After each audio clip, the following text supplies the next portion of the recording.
సంఖ్యాకాండం 8వ అధ్యాయము. దీపస్తంభము. యావే మోషేతో, నీవు అహరోనును కలుసుకొని దీపస్తంభము మీద 7 దీపములను అమర్చునప్పుడు వాని వెలుతురు స్తంభమునకు ముందు భాగమున పడునట్లు చూడుమని చెప్పుమనెను. అహరోను యావే ఆజ్ఞాపించినట్లే దీపస్తంభమునకు ముందు వైపున దీపములు అమర్చెను. అతడు దీపస్తంభమునంతటిని సాగగొట్టిన బంగారముతో చేసెను. యావే మోషేకు చూపిన నమూనా ప్రకారము దానిని తయారు చేసెను. లేవీయులు యావేకు నివేదింపబడుట. యావే మోషేతో ఇట్లనెను, లేవీయులను ఇశ్రాయేలీయుల నుండి వేరుపరచి శుద్ధి చేయింపు. వారిపై శుద్ధీకరణ జలమును చల్లుము. వారు కత్తితో శరీరమంతటినీ గొరిగించుకొని తమ బట్టలను శుభ్రము చేసుకోవలెను. అప్పుడు వారు శుద్ధి పొందినట్లగును. వారు ఒక కోడెను, నైవేద్యమునకై నూనె కలిపిన పిండిని తీసుకుని రావలెను. పాప పరిహార బలికై నీవు మరి ఒక కోడెను సమకూర్చుకొను. లేవీయులను సాన్నిధ్యపు గుడారమునొద్దకు కొనిరమ్ము. ఇశ్రాయేలీయులందరినీ పిలిపింపుము.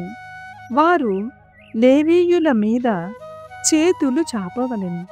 అంతటా అహరోను ఇశ్రాయేలు ప్రజల నుండి లేవీయులను వేరుపరిచి వారిని ప్రభు సేవకై సమర్పింపవలెను. నాకు ప్రత్యేకమైన కానుకగా సమర్పింపవలెను. అప్పటి నుండి వారు నా సేవకు సమర్పింపబడుదురు. అటు తరువాత లేవీయులు కోడెల తలలపై చేతులు చాచెదరు.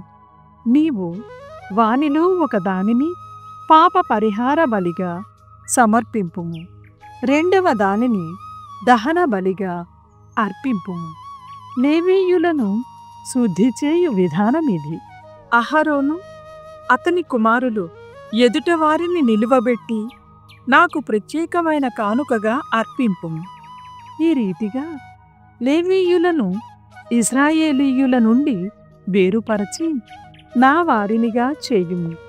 అప్పుడు వారు నా సమావేశపు గుడారమున పరిచర్య చేయుదురు. లేవీయులను శుద్ధి చేసి నాకు సమర్పింపుము. వారు ఇశ్రాయేలీయుల నుండి నాకు నివేదింపబడిన వారు. ఇశ్రాయేలీయుల తొలిచూలు బిడ్డలకు మారుగా నాకు సమర్పింపబడిన వారు. ఇశ్రాయేలీయుల తొలిచూలు బిడ్డలతో పాటు వారి జంతువుల తొలిచూలు పిల్లలు నాకు చెందును. నేను ఐగుప్తీయుల తొలిచూలు బిడ్డలను వధించినప్పుడే వారిని నా వారినిగా చేసుకొంటిని. ఇప్పుడు ఇశ్రాయేలు తొలిచూలు బిడ్డలకు మారుగా లేవీయులను నా వారినిగా చేసుకొందును. వారు ఇశ్రాయేలీయులు నాకిచ్చిన కానుక. నేను వారిని అహరోను కుమారుల అధీనమున ఉంచుదును. ఆ లేవీయులు సాన్నిధ్యపు గుడారమున సేవ చేయుచు ఇశ్రాయేలీయులను కాపాడుదురు. కావున గుడారమున అడుగిడునప్పుడు ఇశ్రాయేలీయులకు ప్రాణహాని కలుగదు అని చెప్పెను. మోషే, అహరోను, ఇశ్రాయేలు ప్రజలు యావే ఆజ్ఞాపించినట్లే లేవీయులను శుద్ధి చేయించిరి. లేవీయులు శుద్ధి చేసుకొని తమ బట్టలు శుభ్రము చేసుకొనిరి. అహరోను వారిని దేవునికి ప్రత్యేకమైన కానుకగా సమర్పించెను. వారికి శుద్ధీకరణ కర్మను కూడా జరిపించెను. అంతటా లేవీయులు అహరోను కుమారుల పర్యవేక్షణ క్రింద గుడారమున సేవ చేసిరి. లేవీయుల గూర్చి యావే మోషేను ఆజ్ఞాపించినట్లే ఎల్ల పనులు జరిగిను. లేవీయుల సేవాకాలము. యావే మోషేతో, లేవీయులు 25 ఏండ్ల ప్రాయము నుండి సాన్నిధ్యపు గుడారమున పరిచర్య చేయుదురు. 70 ఏండ్ల వయసు వచ్చిన పిదప వారు గుడారమున సేవ చేయనక్కరలేదు. అటు తరువాత వారు తోటి లేవీయులకు పరిచర్యలో తోడ్పడవచ్చును గాని తమంతట తాము పరిచర్యకు పూనుకోరాదు. లేవీయులను గూర్చిన నియమమిది అని చెప్పెను. 9వ అధ్యాయం. పాస్క భోజనము, ప్రయాణము. పాస్క పండుగ తారీఖు. ఇశ్రాయేలు ప్రజలు ఐగుప్తు నుండి వెడలి వచ్చిన 2వ ఏటి మొదటి నెలలో యావే సీనాయి ఎడారిలో మోషేతో మాటలాడెను. ప్రజలు నియమిత రోజున పాస్కా పండుగను చేసుకోవలెను. ఈ నెల 14వ రోజు సూర్యాస్తమయముతో పండుగ ప్రారంభమగును. ఉత్సవ నియమములన్నింటినీ పాటించి పండుగను చేసుకొనుడు అని చెప్పెను. కనుక మోషే పాస్క పండుగను జరుపుకోవలెనని ప్రజలకు ఆజ్ఞ ఇచ్చెను. వారు సీనాయి ఎడారిలో 2వ ఏటి మొదటి నెల 14వ రోజు సాయంకాలమున పండుగను ప్రారంభించిరి. యావే మోషేను ఆజ్ఞాపించినట్లే ప్రజలు పండుగను జరుపుకొనిరి. సకాలములో పండుగ జరుపుకొనని వారు. ప్రజలలో కొందరు శవమును తాకుటచే అపవిత్రులైరి. కావున పాస్కా పండుగను నియమిత రోజున చేసుకోలేకపోయిరి. వారు ఆ రోజే మోషే అహరోను వద్దకు వచ్చి, మేము శవమును ముట్టుకొని అపవిత్రులమైతిమి. అయినను ఇశ్రాయేలు ప్రజలతో పాటు మేమును యావేకు కానుకలు సమర్పించుకోకూడదా అని అడిగిరి. మోషే, నేను మీ విషయమై యావేను సంప్రదించెదను, కొంచెమాగుడు అని చెప్పెను. యావే మోషేతో, ఇశ్రాయేలు ప్రజలతో ఇట్లు చెప్పుము, మీరు గాని మీ తరువాత మీ సంతతివారు గాని శవమును తాకుట వలననైనను దూర ప్రయాణము వలనైనను పాస్క పండుగను ఆచరింపనిచో 2వ నెల 14వ రోజు సాయంకాలమున ఉత్సవము చేసుకోవచ్చును. పొంగని రొట్టెలతోనూ చేదైన ఆకుకూరలతోనూ పాస్క విందును భుజింపవలెను. ఆ విందును మరుసటి రోజునకు మిగుల్పరాదు. పాస్క గొర్రెపిల్ల ఎముకలను విరుగగొట్టరాదు. పాస్క నియమములను పాటించి పండుగ జరుపుకోవలెను. అశుద్ధి దోషము సోకనివారు గాని ప్రయాణావసరము లేనివారు గాని పండుగను పాటింపనిచో సమాజము నుండి వెలివేయబడుదురు. వారు సకాలమున యావేకు కానుకలు కొనిరాలేదు కనుక పాప ఫలమును అనుభవింతురు. అన్యదేశీయుడెవడైనా మీ చెంత వసించుచు పాస్క పండుగను ఆచరింపగోరినచో అతడును పండుగ నియమములన్నిటినీ పాటింపవలెను. ఇశ్రాయేలు ప్రజలకు గాని అన్యదేశీయులకు గాని పాస్క నియమములు ఒక తీరుగానే యుండును అని చెప్పెను. అగ్ని మేఘము. మోషే నిబంధన గుడారమును చేసి నిలబెట్టగానే మేఘమొకటి దానిని క్రమ్ముకొనెను. చీకటి పడినప్పటి నుండి తెల్లవారు వరకు అది అగ్ని రూపమున గుడారముపై నిల్చెడిది. నిత్యము అలాగే జరిగేడిది. మేఘము గుడారము మీది నుండి పైకి లేవగానే ఇశ్రాయేలీయులు శిబిరమును కదిలించి ప్రయాణము కట్టెడివారు. మేఘము ఆగగానే శిబిరము పని విడిది చేసేడివారు. ఈ రీతిగా వారు యావే ఆజ్ఞను అనుసరించి ప్రయాణము చేసేడివారు. యావే ఆజ్ఞ అనుసరించి విడిది చేసేడివారు. మేఘము గుడారంపై నిలిచినంత కాలము ప్రజలు విడిది చేసేడివారు. మేఘము గుడారముపై చాలా కాలము ఆగినచో ప్రజలు యావే ఆజ్ఞకు బద్ధులై శిబిరమును కదలించెడివారు కారు. ఒక్కొక్క మారు మేఘము కొద్ది కాలము మాత్రమే గుడారముపై నిల్చెడిది. ఏది ఏమైనను వారు యావే ఆజ్ఞను అనుసరించి శిబిరము పన్ని విడివి చేసేడివారు. యావే ఆజ్ఞను అనుసరించి శిబిరము కదిలించి ప్రయాణము చేసేడివారు. మేఘము రాత్రివేళ గుడారముపై ఆగి ఉదయమున పైకి లేచినచో వారును ఉదయము ప్రయాణము కట్టెడివారు. పగలైననేమి రాత్రి అయిననేమి మేఘము కదిలినప్పుడు వారు కూడా కదిలేడివారు. ఒక్కొక్క మారు మేఘము 3-4 దినములు, నెల, ఏడాది కూడా గుడారముపై నిలిచెడిది.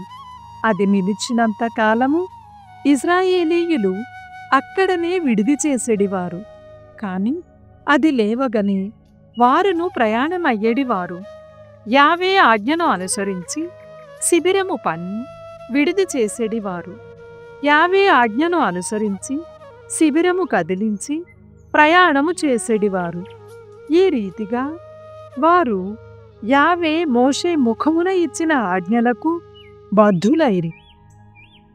ద్వితీయోపదేశకాండము 8వ అధ్యాయము.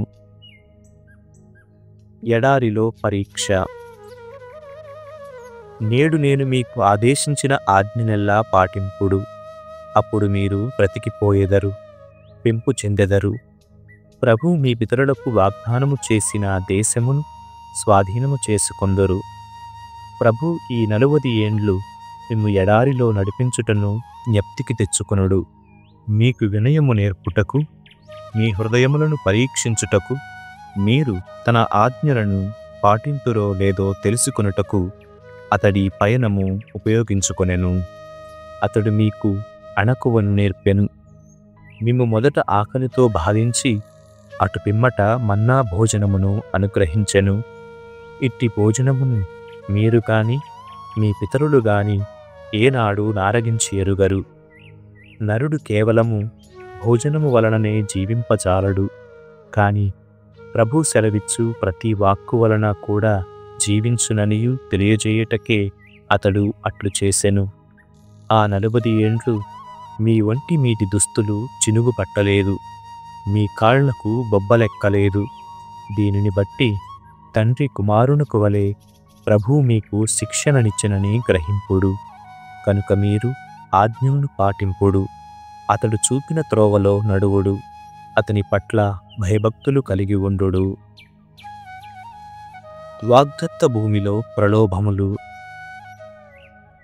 ప్రభు మిమ్ము సారవంతమైన దేశమునకు కొనిపోవును. అచట ఏరులు చలములు కలవు. భూగర్భములోని నదులలో నుండి అచటి లోయలోనికి, కొండలలోనికి నీళ్లు ఉబికి వచ్చును. అచట గోధుమ, యవ, ద్రాక్షలు, అంజూరములు, దానిమ్మలు పండును. ఒలీవు నూనె, తేనె లభించును. అన్నమునకు కొదువ ఉండదు. మీ అవసరములన్నీయు తీరును. అచటి శిలలలో ఇనుము దొరుకును. కొండల నుండి రాగి త్రవవచ్చును. అచట మీరు కోరుకున్న పదార్థములన్నీయు సంతృప్తిగా భుజింతురు.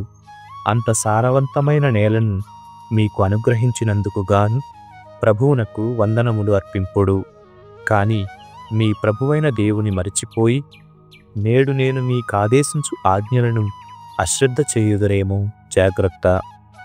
మీరు కోరుకున్న పదార్థములన్నీయు భుజించిన తరువాత మీరు వసించుటకు సుందరమైన భవనములను నిర్మించుకొనిన పిదప మీ పశువుల, గొర్రెల మందలు, వెండి బంగారములు, సిరి సంపదలు అభివృద్ధి చెందిన పిమ్మట గర్వముతో విర్రవీగి మిమ్ము ఐగుప్తు దాస్యగృహము నుండి విడిపించిన ప్రభువును విస్మరింపకుడు. అతడు మిమ్ము సుదీర్ఘమును భయంకరమునై విషసర్పములతోనూ తేళ్లతోనూ కూడిన ఎడారి గుండా నడిపించుకొని వచ్చెను. నీళ్లు దొరకని ఆ మరుభూమిలో కఠిన శిల నుండి నీళ్లు వెలువరించెను. మీ పూర్వులు కని విని ఎరుగని మన్నాతో మిమ్ము ఎడారిలో పోషించెను. ఈ రీతిగా ప్రభు మీకు వినయము నేర్పెను, మిమ్ము పరీక్షించెను.